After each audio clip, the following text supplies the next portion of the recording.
रावलपिंडी के इलाके धमियार में लेडी हेल्थ वर्कर सलीम गैर शादीशुदा लड़कियों के डीएनसी जैसे घुनाने कारोबार में मुलविस है। लाखों रुपए लेकर डीएनसी किया जाता है। पंजाब हेल्थ डिपार्टमेंट का कोई बंदा उसके ऊपर हाथ ना डाल सका। गुज़श्ता पिछले 27 साल से ये मकरू काम कर रही है। हेल्थ डिपार्टमेंट के एहलकार ख्वाबे खरगोश के मजे ले रहे हैं। इस हवाले से मजीद बात कर लेते हैं bureau chief A1 TV Bashir Malik से। बिस्मिल्लाहिर्रहमानिर्रहीम। जैसे कि आज ये मेरे नोटिस में बड़ा सीरियस किस्म का ये क्राइम आया है, इस पर फौरी तौर पर आला हुकाम को, CPO पिंडी को और कम अज़ कम चीफ मिनिस्टर साहब को भी नोटिस लेना चाहिए कि ये किस कदर मतलब ये दीदा दिलेरी से ये लोग घिनौना कारोबार कर रहे हैं। और इसमें सबसे ज़्यादा माशरा इस तरह डिस्टर्ब हो रहा है कि माइनर बच्चियाँ होती हैं जिनकी एजेस अभी सिर्फ मतलब है स्टूडेंट्स होती है, स्कूल जाने की होती है, और उन्हें इस कदर वरगला कर ये लोग जो जिनको मैं कहूँगा कि ये जल्लाद हैं, अताई डॉक्टर्स हैं, इन्होंने ना कोई इनके पास सनद है, ना कोई इन्होंने किसी यूनिवर्सिटी कॉलेज से कोई MBBS किया हुआ है, लेकिन ये उनके साथ उनकी ज़िंदगी तबाह और बर्बाद करके उन्हें नुकसान पहुँचा रहे हैं, उनका फ्यूचर तबाह किए जा रहे हैं और हज़ारों करोड़ों रुपए इसमें से मतलब मुलवस की जाते हैं। और मेरे नोटिस में एक अजीब बात आई है कि ऐसे घिनौने कारोबार में वो उनकी वीडियो फिल्म बना लेते हैं और बाद में सारी ज़िंदगी उनको ब्लैकमेल किया जाता रहा है कि जो इसकाते हमल है जी, ये खिलाफ कानून है, खिलाफ शर है, सरासर गुनाह है। जो सोसाइटी में हो रहा है इसको हम किसी भी सूरत डिफेंड नहीं कर सकते। अब जो कानून में जो हमारी PPC की इसमें सेक्शन अट्रैक्ट करती है वो 338 करती है। अब 338 जो है वो भी 2 या 3 हिस्सों पे मुश्तमिल है। एक इसकाते हमल हो रहा है, हमल ज़ाया हो रहा है रज़ामंदी से, उसकी ज़रा कम सज़ा है। फिर बगैर रज़ामंदी के जो ज़ाया हो रहा है उसकी तकरीबन 10 साल सज़ा है, प्रॉपर्टी क्लॉज में फ़ाल करता है।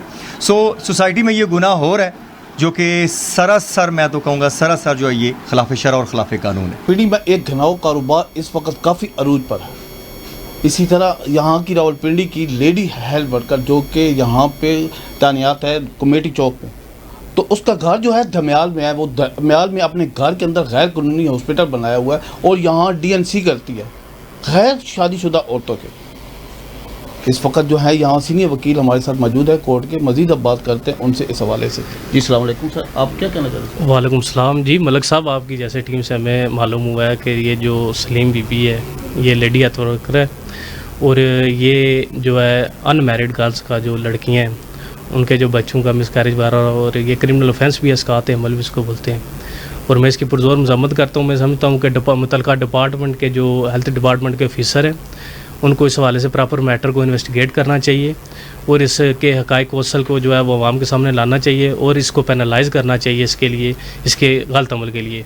और ये जो ये मामला सिर्फ गैर कानूनी नहीं है, मैं समझता हूँ कि ये शरई तौर पर भी इसकी बहुत बड़ी सज़ा है। जी बिल्कुल, अगर बात की जाए तो फुटेज में आप देखें तो फुटेज में आप देख सकते हैं किस तरह वो जो सलीम जो है अपने आप को, जो लेडी हेल्थ वर्कर है, अपने आप को वीडियो में किस तरह नज़र आ रही है और कितने पैसों की डिमांड कर रही है। वो यहाँ पे उसने एक केस के ऊपर 1,20,000 रुपये मुख्तलिफ जो डिमांड करती है और जहाँ कोई फंस जाए वहाँ पर वो फंसाती है। जब हमने इस खबर के बारे में जब हमने काम करना शुरू किया तो मुख्तलिफ डिपार्टमेंट के लोग जहाँ वो हमें धमकाते हैं, हमें फ़ोन करते हैं और हमें धमकी देते हैं। औज़ुबिल्लाहिमिनश्शैतानिर्रजीम बिस्मिल्लाहिर्रहमानिर्रहीम। जैसे कि आज ये मेरे नोटिस में बड़ा सीरियस किस्म का ये क्राइम आया है, इस पर फौरी तौर पर आला हुकाम को, CPO पिंडी को और कम अज़ कम चीफ मिनिस्टर साहब को भी नोटिस लेना चाहिए कि ये किस कदर मतलब ये दीदा दिलेरी से ये लोग घिनौना कारोबार कर रहे हैं। और इसमें सबसे ज़्यादा माशरा इस तरह डिस्टर्ब हो रहा है कि माइनर बच्चियाँ होती हैं जिनकी एजेस अभी सिर्फ मतलब है स्टूडेंट्स होती है, स्कूल जाने की होती है, और उन्हें इस कदर वरगला कर ये लोग जो जिनको मैं कहूँगा कि ये जल्लाद हैं, अताई डॉक्टर्स हैं, इन्होंने ना कोई इनके पास सनद है, ना कोई इन्होंने किसी यूनिवर्सिटी कॉलेज से कोई MBBS किया हुआ है, लेकिन ये उनके साथ उनकी ज़िंदगी तबाह और बर्बाद करके उन्हें नुकसान पहुँचा रहे हैं, उनका फ्यूचर तबाह किए जा रहे हैं और हज़ारों करोड़ों रुपए इसमें से मतलब मुलवस की जाते हैं। और मेरे नोटिस में एक अजीब बात आई है कि ऐसे घिनौने कारोबार में वो उनकी वीडियो फिल्म बना लेते हैं और बाद में सारी ज़िंदगी उनको ब्लैकमेल किया जाता रहा है कि जो इसकाते हमल है जी, ये खिलाफ कानून है, खिलाफ शर है, सरासर गुनाह है। जो सोसाइटी में हो रहा है इसको हम शुक्रिया बशीर मलिक तफसीलात से आगाह करने के लिए। ورلڈ ٹی وی، سب پہ نظر